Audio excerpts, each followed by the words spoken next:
To my channel your online teacher. അപ്പം നമ്മുടെ capsule റിവിഷൻ്റെ 4ാമത്തെ പാഠമാണ്. ചുരുങ്ങിയ സമയം കൊണ്ട് എത്ര എളുപ്പത്തിൽ ചാപ്റ്റർ നിങ്ങളിലേക്ക് എത്തിക്കുക, 48 മാർക്ക് മേടിക്കുക, ഇത്തവണ നമ്മൾ പാസ്സാവുക, അടുത്ത തവണത്തേക്ക് നിൽക്കാതിരിക്കുക. അതാണ് നമ്മുടെ ലക്ഷ്യം.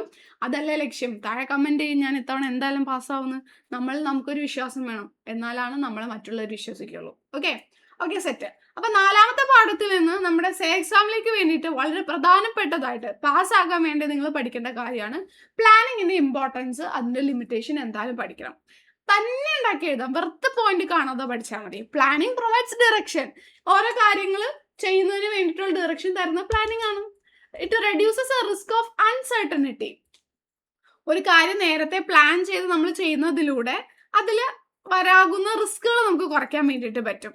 Then it reduces overlapping and wasteful activity. കൃത്യമായിട്ട് പ്ലാൻ ചെയ്ത കാര്യങ്ങൾ നടക്കുന്നതുകൊണ്ട് ആക്ടിവിറ്റീസ് അവിടെ വേസ്റ്റ് ആകില്ല. അങ്ങനെ എഴുതി വെച്ചാൽ മതി അതിന്റെ explanation. Planning promotes innovative ideas. ഒരു ഓർഗനൈസേഷനിൽ പ്ലാനിങ് ആണ് ഫസ്റ്റ് ഫംഗ്ഷൻ. അതുകൊണ്ട് തന്നെ ആ പ്ലാനിങ്ങിന് വേണ്ടിയിട്ട് ഇന്നോവേറ്റീവ് ആയിട്ടുള്ള ഐഡിയാസ് അവർ സ്വീകരിക്കും. ഇത് ഫെസിലിറ്റേറ്റ് ഡിസിഷൻ മേക്കിംഗ്. ഫ്യൂച്ചറിലേക്കുള്ള തീരുമാനങ്ങൾ എടുക്കാൻ അത് സഹായിക്കും. ഇത് എസ്റ്റാബ്ലിഷ് സ്റ്റാൻഡേർഡ്സ് ഫോർ കൺട്രോളിംഗ് എന്ന് പറഞ്ഞ ചാപ്റ്ററിൽ നമ്മൾ പഠിക്കും സ്റ്റാൻഡേർഡ് സെറ്റ് ചെയ്യാൻ. ആ സ്റ്റാൻഡേർഡ് സെറ്റ് ചെയ്യാൻ വേണ്ടിയിട്ട് ആര് ഹെൽപ്പ് ചെയ്യും? പ്ലാനിങ് ഹെൽപ്പ് ചെയ്യും. ഫീച്ചേഴ്സ് അത് തന്നെ എഴുതി വെച്ചാൽ മതി. സെയിം കണ്ടിന്യൂസ് ആണ്, ഡിസിഷൻ മേക്കിങ്ങിന് ഹെൽപ്പ് ചെയ്യും. അങ്ങനെ തന്നെ ലിമിറ്റേഷൻ പറയുകയാണെങ്കിൽ പ്ലാനിങ് ലീഡ് ടു റിജിഡിറ്റി ആണ്. ഒരു പ്ലാൻ സെറ്റ് ചെയ്ത് കഴിഞ്ഞാൽ അതിൽ നിന്ന് പിന്നെ നമുക്ക് പുറകോട്ട് പോകാൻ പറ്റില്ല. പിന്നെ may not work in a dynamic environment. എപ്പോഴും ചേഞ്ച് ആയിക്കൊണ്ടിരിക്കുന്ന ഒരു എൻവയോൺമെന്റിൽ ഇത് വർക്കാകില്ല. ക്രിയേറ്റിവിറ്റിക്ക് ഇവിടെ സ്ഥാനം വളരെ കുറവാണ്. ദെൻ ഇതിന് നല്ലൊരു ചിലവുണ്ട്, ടൈം കൺസ്യൂമിങ് ആണ്. പ്ലാൻ ചെയ്ത് വെച്ചു എന്ന് കരുതി സക്സസ് ഗ്യാരണ്ടി ആകില്ല. നമുക്ക് സക്സസ് അവിടെ ഉറപ്പ് വരുത്താൻ വേണ്ടിയിട്ട് പറ്റില്ല.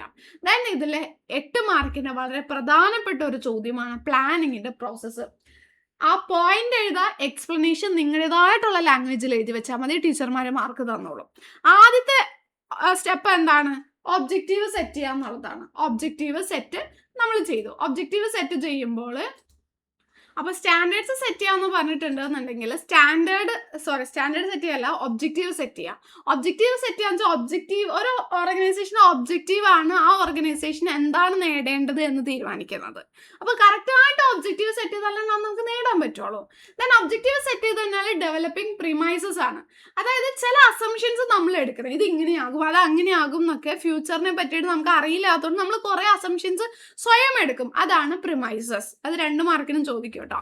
ദെൻ അത് ചെയ്ത് തീർക്കാൻ നമ്മുടെ ഒബ്ജക്റ്റീവ് നേടാൻ വേണ്ടിയിട്ട് എന്തൊക്കെ വഴികളുണ്ട്? ഇപ്പൊ നമുക്ക് പ്രോഫിറ്റ് കൂട്ടണം, എന്തൊക്കെ വഴിയുണ്ട്? സെയില് കൂട്ടാം, ദെൻ നമ്മുടെ കോസ്റ്റ് കുറയ്ക്കാം, പല വഴികളുണ്ട്. എല്ലാ വഴിയും കണ്ടുപിടിച്ചതിന് ശേഷം ഇവാലുവേറ്റിംഗ് ഓൾട്ടർനേറ്റീവ്, ഓരോന്നും ഇവാലുവേറ്റ് ചെയ്യുക, അതിന് മെറിറ്റും ഡിമെറിറ്റും. അതിൽ ബെസ്റ്റ് ആയിട്ടുള്ള സെലക്ട് ചെയ്തിട്ട് അത് നടപ്പിൽ വരുത്തി അത് കഴിഞ്ഞ് അങ്ങോട്ട് പോകാൻ പറ്റില്ല. ഇടയ്ക്കിടയ്ക്ക് അതിന് ഫോളോ അപ്പ് എടുത്തോണ്ടിരിക്കണം, കറക്റ്റ് ആയിട്ടാണ് കാര്യങ്ങൾ പോകുന്നത് എന്നുള്ളത്. ഇതാണ് പ്ലാനിങ്ങിന്റെ സ്റ്റെപ്പ് വരുന്നത്. 7 സ്റ്റെപ്പാണുള്ളൂ.